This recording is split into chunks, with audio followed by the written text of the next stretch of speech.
मरने के बाद तुलसी और गंगा जल क्यों रखते हैं मुंह में। एक समय की बात है, एक बार माता पार्वती भगवान शिव से कहती हैं, हे प्रभु, मेरे मन में एक शंका है, कृपया मेरा मार्गदर्शन करें। तब भगवान शिव बोले, हे देवी, क्या है तुम्हारी शंका, कृपया बताओ, तुम्हारी शंका का निवारण करके हमें प्रसन्नता होगी। तब माता पार्वती कहती हैं, हे प्रभु, जब कोई मनुष्य मृत्यु के बाद तुलसी पत्र का जल अपने मुख में पाता है तथा रोज तुलसी में जल देने से क्या होता है तथा उससे मनुष्य को कौन से फल की प्राप्ति होती है। तब भगवान शिव कहते हैं, हे देवी, तुमने जो प्रश्न पूछा है वह समस्त मानव जाति के कल्याण हेतु अत्यंत उपयुक्त है। हे देवी, तुलसी पत्र से संबंधित मैं आपको एक पवित्र कथा सुनाता हूँ, आप इस कथा को ध्यान से सुने। तब माता पार्वती कहती हैं, हे प्रभु, मैं इस कथा को पूरे ध्यान से सुनूंगी और लोक कल्याण हेतु इस कथा का प्रसार भी करूंगी। तब भगवान शिव कथा सुनाना आरंभ करते हैं। हे देवी, गंगा तट के किनारे एक भील परिवार रहता था, जिसमें 5 भाई अपने बहन के साथ रहते थे। उनके माता पिता किसी बीमारी के कारण गुजर गए थे। बहन सबसे छोटी थी और वह मेरी बहुत बड़ी भक्त थी। वह हर दिन सुबह तुलसी में जल चढ़ाती थी, नित्य रूप से पूजा पाठ करती थी।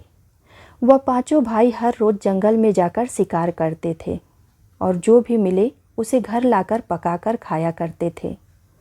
उनका यही नित्य काम था और बहन घर के सभी काम करके भाइयों की सेवा करती थी, उनके लिए खाना बनाती थी। फिर एक दिन उसका हाथ एक चाकू से मछली को काटते हुए कट गया और उसके हाथ से खून बहने लगा। तो उसने जब उस रक्त को दीवार से पोंछना चाहा तो सोचा कि अगर भाइयों को इस बात का पता लगा तो उन्हें बहुत कष्ट पहुंचेगा। अगर कपड़ों से पोंछ लूं तो वह भी उनकी नज़रों से नहीं बच सकता है।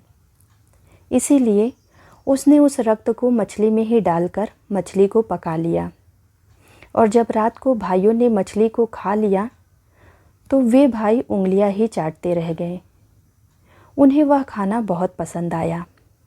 फिर सबसे बड़े भाई ने बहन से पूछा कि आज खाने में क्या मिलाया है जो इतना स्वादिष्ट बना था, तो उसने कुछ नहीं बताया। फिर अगले दिन खाने का स्वाद पुराने जैसा ही था। इसीलिए बड़े भाई ने बहन को कसम दिलाई कि उसने खाने में क्या मिलाया था। तब बहन ने अपने हाथ के रक्त के बारे में अपने भाइयों को बता दिया। तब बड़े भाई के कुटिल दिमाग में एक बड़ा ख्याल आया कि क्यों ना हम अपनी ही बहन को मारकर खा जाएं, क्योंकि उसके रक्त की चंद बूंदें ही इतनी स्वादिष्ट थी, तो फिर उसका मांस कितना स्वादिष्ट और मुलायम होगा। अगले दिन बड़ा भाई अपनी वह कुटिल योजना सारे भाइयों को बताता है और सबसे छोटे भाई को छोड़कर सारे भाई राजी भी हो जाते हैं। तब बड़ा भाई अपनी बहन की हत्या करने की साजिश करता है। दूसरे दिन वह सभी अपनी बहन की शादी कराने हेतु उसे दूसरे गांव चलने के लिए मना लेते हैं।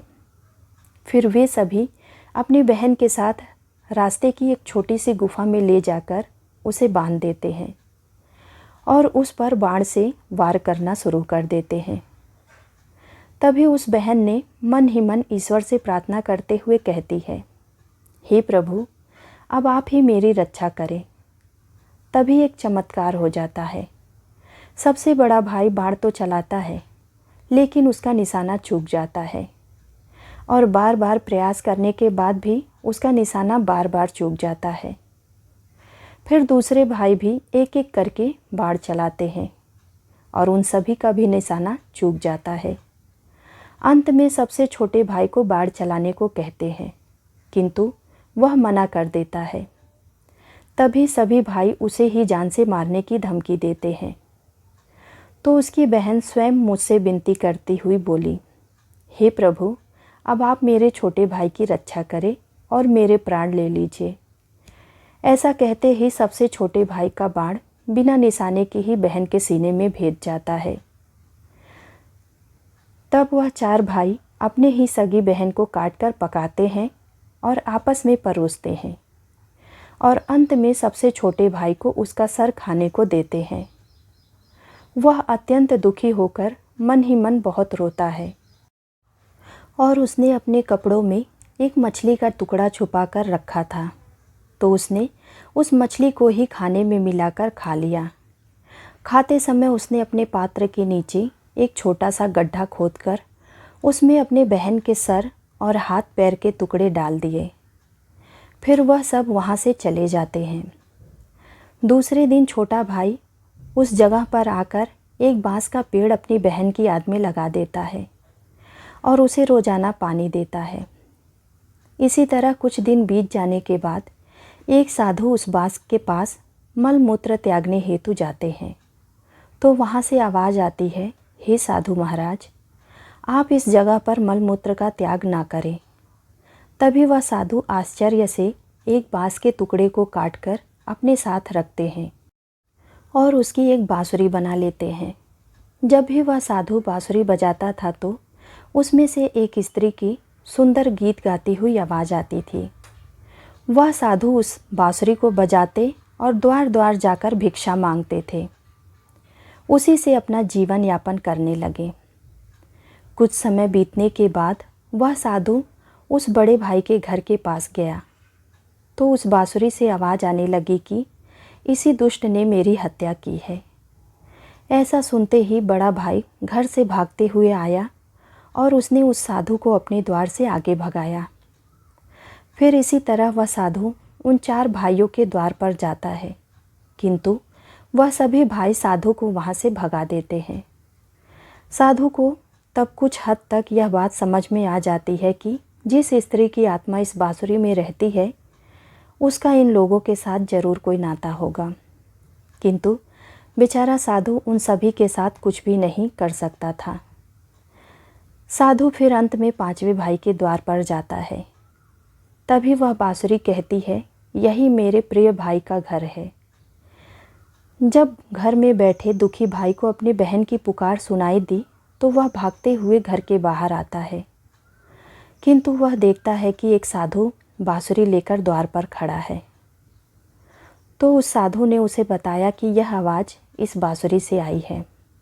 तब वह भाई उस साधु से विनती करते हुए बांसुरी मांगता है। वह साधु उस बांसुरी को 5वें भाई को दे देता है और वहाँ से चला जाता है। फिर वह भाई अपनी बहन की आवाज़ वाली बांसुरी बजाता है, तो वह कहती है, हे भाई, मुझे पता है तुम मुझसे बहुत प्रेम करते हो, किंतु मेरी मुक्ति के लिए तुम हर दिन घर की तुलसी में जल चढ़ाओ तथा भगवान श्री हरि विष्णु का प्रत्येक दिन पूजा पाठ करो। अपनी बहन की बातों को मानकर वह भाई नित्य दिन तुलसी में जल देता और घर में भगवान विष्णु की पूजा पाठ करता था। एक दिन जब वह भाई तुलसी को जल देते हुए मन ही मन भगवान विष्णु के नाम का जाप कर रहा था, तब स्वयं भगवान विष्णु इस तुलसी के पौधे से उस गरीब के घर पर प्रकट हुए। फिर वह भाई तुरंत भगवान विष्णु के शरण में आया और सच्चे मन से स्तुति करने लगा। तब भगवान विष्णु ने उस भाई को तुलसी पत्र का जल उस बांसुरी में डालने को कहा और उसने भगवान विष्णु का नाम लेते हुए उस बांसुरी में तुलसी पत्र से जल डाला। भगवान विष्णु के आशीर्वाद से उस स्त्री का पुनर्जन्म हुआ, जिसके बाद वह स्वयं उस बांसुरी से बाहर आ गई।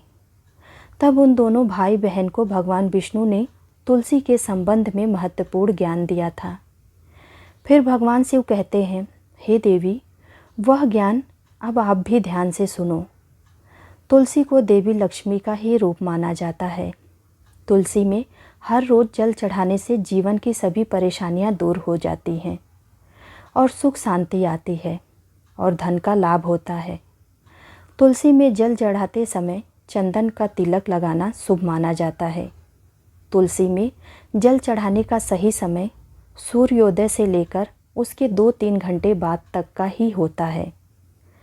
तुलसी के पौधे में रविवार को जल नहीं चढ़ाना चाहिए। मंगलवार को तुलसी में जल चढ़ाने से भगवान विष्णु और देवी लक्ष्मी दोनों ही प्रसन्न होते हैं। रोज़ सुबह स्नान के बाद तुलसी में जल अर्पित करने से जीवन के दुर्भाग्य दूर होते हैं। फिर भगवान शिव कहते हैं, हे देवी, मृत्यु ही जीवन का परम सत्य है। मृत्यु के उपरांत व्यक्ति का विधिपूर्वक अंतिम संस्कार करने का विधान है, जिसमें उसके शरीर को मुक्ति मिल सके और वह एक शरीर को त्याग कर दूसरा शरीर धारण कर सके। इस प्रकार से जब व्यक्ति मोक्ष की प्राप्ति करता है तो उसे सभी पापों से मुक्ति मिलती है। मृत्यु के समय मुंह में गंगा जल डालना चाहिए, जिसका कारण है कि गंगा जल कभी खराब नहीं होता है और गंगा जल की कुछ बूंदें ही मृत्यु उपरांत व्यक्ति के लिए मोक्ष के द्वार खोल देती है। मृत्यु के समय व्यक्ति के मुख में गंगा जल डालने से उसे कई शारीरिक कष्ट से मुक्ति मिल जाती है और आसान मृत्यु मिल जाती है। यदि मृत्यु के समय व्यक्ति के मुंह में तुलसी की पत्तियां रखी जाती है तो मरने वाले व्यक्ति की आत्मा को भगवान विष्णु का आशीर्वाद प्राप्त होता है और संसार की मोह माया से मुक्ति मिलती है।